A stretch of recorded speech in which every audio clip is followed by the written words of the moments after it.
दर्शकों, जनसंपर्क के विशेष कार्यक्रम वार्ता में आपका स्वागत है। आपके साथ मैं हूं श्रीकांत सोनी। माननीय प्रधानमंत्री श्री नरेंद्र मोदी जी के कुशल नेतृत्व में भारत में जिस तरह से सांस्कृतिक अभ्युदय हुआ है वो अभूतपूर्व है। माननीय प्रधानमंत्री जी के संकल्प को मुख्यमंत्री डॉक्टर मोहन यादव आगे बढ़ाते हुए उज्जैन में भव्य विक्रम उत्सव का आयोजन हो रहा है और इस विक्रम उत्सव में विश्व को अपनी पहली वैदिक घड़ी भी मिलेगी। वैदिक घड़ी का इसमें लोकार्पण होगा। आज हम जानेंगे कि आखिर वैदिक घड़ी है क्या और इसका महत्व क्या है। बातचीत करने के लिए हमारे साथ मौजूद है बहुत ही खास मेहमान, उज्जैन के विक्रम शोधपीठ के निदेशक हैं श्री राम तिवारी सर। सर, बहुत बहुत स्वागत है आपका जनसंपर्क विशेष कार्यक्रम वार्ता में। जी नमस्कार सर। सबसे पहले हम आपसे यही समझेंगे कि ये जो वैदिक घड़ी का लोकार्पण होगा, वैदिक घड़ी है क्या और इसका महत्व क्या है सर? देखिए, वैदिक घड़ी जिसका नामकरण हमने विक्रमादित्य वैदिक घड़ी के नाम से किया है, तो भारतीय कालगणना की जो परंपरा है ये विश्व में सबसे प्राचीनतम है और उज्जैन महाकाल के कारण सृष्टि के प्रादुर्भाव के साथ साथ ही उज्जैन की स्थापना को भी मान्य किया जाता रहा है और उज्जैन संयोग से ऐसी विशेष भौगोलिक स्थिति में है जहाँ पर भूमध्य रेखा और कर्क रेखा एक दूसरे को स्पर्श करती हैं। महाकाल, जैसा कि हम जानते हैं, मानते हैं कि वो काल के भी नियंता हैं और यह सौभाग्य की बात है कि उज्जैन के साथ उनका अनन्य संबंध है। तो ये भारतीय कालगणना की जो परंपरा है उसकी पुनर्स्थापना के लिए हम प्रयासरत हैं और जैसा कि माननीय प्रधानमंत्री जी और माननीय मुख्यमंत्री जी के जो आह्वान है, जो निर्देश हैं, उसमें हम लोग ये प्रयास कर रहे हैं। सर, हम आपसे ये भी समझना चाहेंगे कि इसका नाम विक्रमादित्य वैदिक घड़ी ही क्यों रखा गया? देखिए, मध्य प्रदेश में उज्जैन में कालगणना की जो परंपरा है ये तो बहुत पहले से है, विक्रमादित्य के भी पहले से है, लेकिन विक्रमादित्य के समय जो लगभग पहली वेधशाला जो है वो उज्जैन में स्थापित हुई वराहमिहिर के समय पर और वराहमिहिर देश और दुनिया के प्रख्यात खगोलविद रहे हैं। तो उन्होंने किया और उन्होंने न केवल उज्जैन में बल्कि मेहरौली में भी और ईरान और अफगानिस्तान में भी वेधशालाओं के निर्माण में अपनी भूमिका निभाई थी। इसके साथ साथ उनके बाद भी भास्कराचार्य हों, ब्रह्मगुप्त हों और लंबी परंपरा रही है वेधशालाओं को लेकर, जो बाद में लगभग 300-350 बरस पहले राजा जयसिंह ने हिंदुस्तान में 5 वेधशालाएं बनाई थी, जिसमें से एक उज्जैन में भी स्थापित है। तो एक दूसरी जो बात है कि विक्रमादित्य का ही नाम क्यों? विक्रमादित्य ऐसे सम्राट के रूप में लोकमान्य हैं जिन्होंने भारतीय परंपरा को, भारतीय ज्ञान परंपरा को, भारतीय मनीषा को फिर से समर्थन देने, संरक्षण देने का बड़ा काम किया और वो पहले ऐसे सम्राट हैं जिन्होंने विदेशी आक्रांताओं से हिंदुस्तान की भूमि को, भारतवर्ष की भूमि को मुक्त कराकर निर्णायक रूप से विदेशी आक्रांताओं को वापस उनके जहाँ से वो आए थे उन्हीं को वापस उन्होंने भेजने का काम किया। तो उनको पराभूत करने के, विदेशी आक्रांताओं को पराभूत करने के उपलक्ष्य में भारतीय समाज ने विक्रम संवत का प्रवर्तन किया और विक्रम संवत का प्रवर्तन 2 विशेष चीज़ें उसमें हैं। एक कि उन्होंने विदेशी आक्रांताओं को तो पराजित किया ही, इसके साथ साथ जो उज्जैन के जो नागरिक जन थे और व्यापारी और महाजन जो थे उनका जो कर्जे बढ़ गए थे, जो तकलीफ में थे, तो विक्रमादित्य ने अपने स्वयं के कोष से, निजी कोष से उनको ऋण मुक्त कराने का काम किया और उसके साथ साथ नए सिरे से व्यापार व्यवसाय फिर से चालू हो सके, इसके लिए भी उन्होंने वित्तीय समर्थन भी दिया। इसके साथ साथ जैसा कि विक्रमादित्य के साथ ही नवरत्न की परंपरा चालू हुई, तो उसमें वराहमिहिर जैसे लोग, कालिदास जैसे लोग, वररुचि है, अमर सिंह है, शपनक हैं और दूसरे जो लोग हैं, आचार्य महात्मा व्याड़ी हैं, तो ये सब लोग अपने अपने फन के, अपनी अपनी कलाओं के, विद्याओं के माहिर थे। वराहमिहिर, जैसा कि मैंने जिक्र किया कि वे देश और दुनिया के शीर्षस्थ खगोलविदों में से एक रहे हैं। सर, मुख्यमंत्री डॉक्टर मोहन यादव के अथक प्रयासों से विश्व को वैदिक घड़ी के रूप में एक अनुपम भेंट मिलने वाली है। तो सर, हम आपसे ये भी समझेंगे कि इससे आने वाले समय में क्या क्या लाभ होंगे। एक तो वैदिक घड़ी की स्थापना की जो परिकल्पना है, ये डॉक्टर मोहन यादव की रही है और लगभग पिछले 3-4 वर्षों से इसके लिए हम लोग सतत सक्रिय रहे हैं। उनने तो परामर्श दिया, परिकल्पना थी कि ऐसा कुछ होना चाहिए।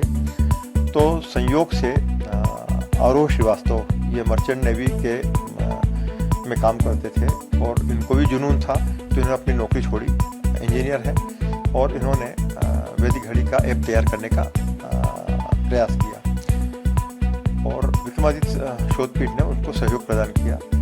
तो और इस ऐप में, क्योंकि घड़ी कालगणना की जो प्राचीन परंपरा है और इसमें भी जो मुख्य विषय है विक्रमादित्य की, जो आपने जो सवाल किया था, तो विक्रम पंचांग जो उस वक्त विकसित हुआ, खगोलविदों ने जो तैयार किया था, जिसमें समाज के सब कुछ, दिन रात भी हैं, अहोरात्र भी हैं, मुहूर्त हैं, घटी, पल प्रतिपल, नक्षत्र, ये सब भी जो चीज़ें हैं वो सब की भी परिगणना करके इसको पंचांग का वो विषय रहता है। तो इस घड़ी में हमने प्रयास किया है कि इन सबको भी हम समाहित कर पाएँ। इसके साथ साथ, क्योंकि जैसा कि हम सब जानते हैं कि महाकाल हों, शिव हों, ये काल के ही पर्याय हैं या काल के नियंता हैं। तो वैदिक घड़ी के जो डाटाज हैं, जाहिर कि भाई दिन की सूचना देंगे, तिथियों की सूचना देंगे, समय की सूचना देंगे, तो रूखे डाटाज की तरह वो नज़र आएंगे। तो इसमें ग्राफिक्स का इंटीग्रेशन कराकर इसमें 12 ज्योतिर्लिंग की छवियाँ भी मिलेंगी, राम जन्मभूमि मंदिर जो निर्मित हुआ है उसकी छवियाँ मिलेंगी, कैलाश मानसरोवर है, और देश के और प्रमुख शिव मंदिर और दूसरे मंदिरों की छवियाँ भी इसमें शामिल हैं। साथ ही साथ सूर्योदय, सूर्यास्त, सूर्य ग्रहण, चंद्र ग्रहण, ये सभी जो विशेष परिस्थितियाँ होती हैं, ये भी इसके ग्राफिक्स में इंटीग्रेटेड रहेगा। जी, और सर, इतनी अद्भुत वैदिक घड़ी मिलने वाली है, तो इसमें शुद्धता का किस तरह से ध्यान रखा जाएगा सर? देखिए, भारतीय कालगणना की जो परंपरा है वो शुद्ध, त्रुटि रहित और विश्वसनीय है। उसी को आधार बनाकर, मतलब इसमें अलग से हमारा कोई योगदान नहीं है, वो तो परंपरा से चला ही आ रहा है। और दुनिया जानती है सूर्य सिद्धांत, वो भी आज की खोज नहीं है, सदियों पुरानी खोज है। तो उन सब को ही जो प्राचीन परंपरा है, ज्ञान परंपरा, उसी को आधार बनाकर इस पर काम किया गया है और कोशिश करते हैं कि एक नए रूप में, नए ऐप के रूप में ये कितना सफल होता है।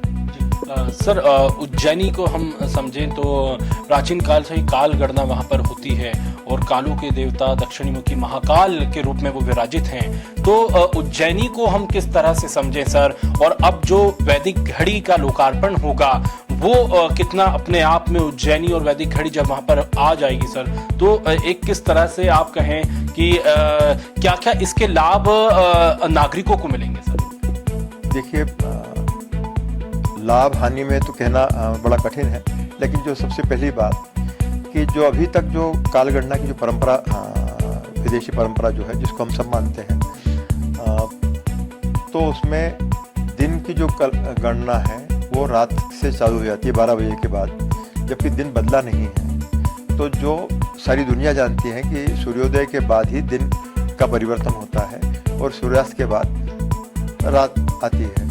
लेकिन जो प्राचीन विदेशी परंपरा जो है, ग्रीनविच की हो या जीएमटी की हो, तो उसमें ये फ़र्क है। तो हम चूँकि अब संयोग से उसके अभ्यस्त हो चुके हैं, लेकिन इसमें जो वैदिक घड़ी का जो मामला है, इसमें काल गणना का जो निर्धारण जो किया है वो सूर्योदय से सूर्यास्त और सूर्यास्त से सूर्योदय, ये जो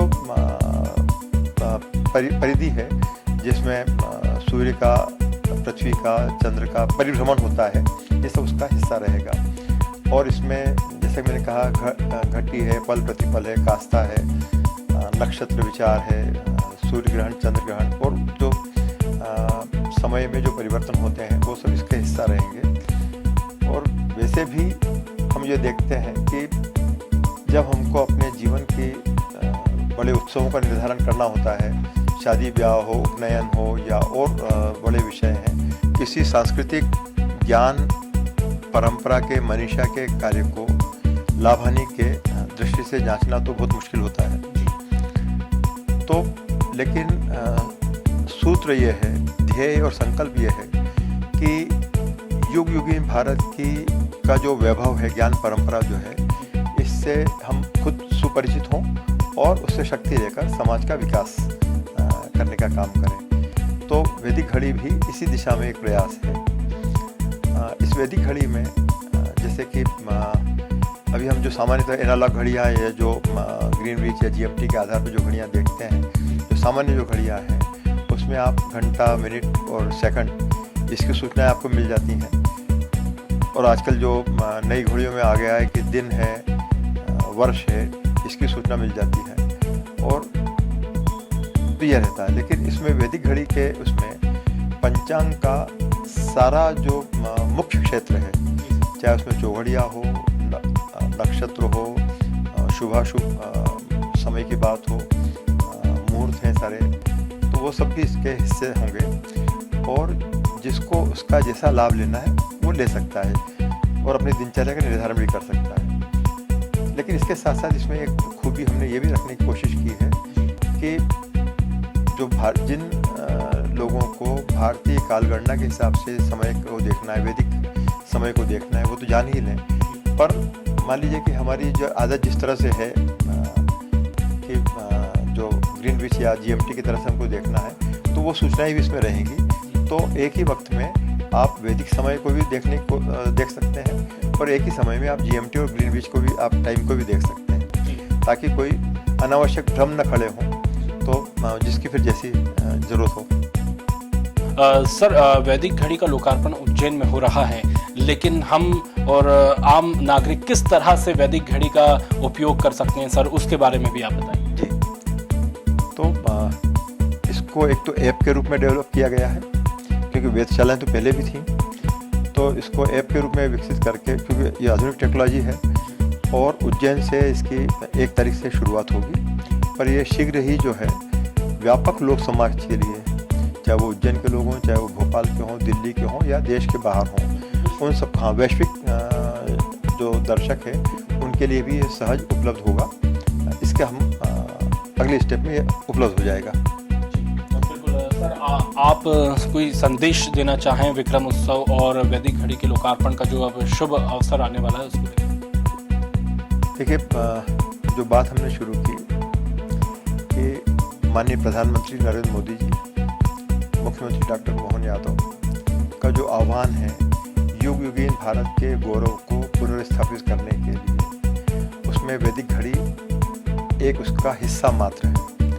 तो ऐसे बहुत सारे जो बहुआयामी प्रयास हैं, उन सबको हम सबको मिलकर जारी रखना चाहिए, तभी भारत का युग युगीन गौरव पुनर्स्थापित हो पाएगा। 1 मार्च को उज्जैन में भव्य विक्रम महोत्सव में वैदिक घड़ी का लोकार्पण किया जाएगा। मुख्यमंत्री डॉक्टर मोहन यादव के अथक प्रयासों से विश्व को वैदिक घड़ी के रूप में ये अनुपम भेंट मिलने वाली है। जनसंपर्क के विशेष कार्यक्रम वार्ता में इतना ही। आप जुड़े रहिए हमारे साथ। नमस्कार।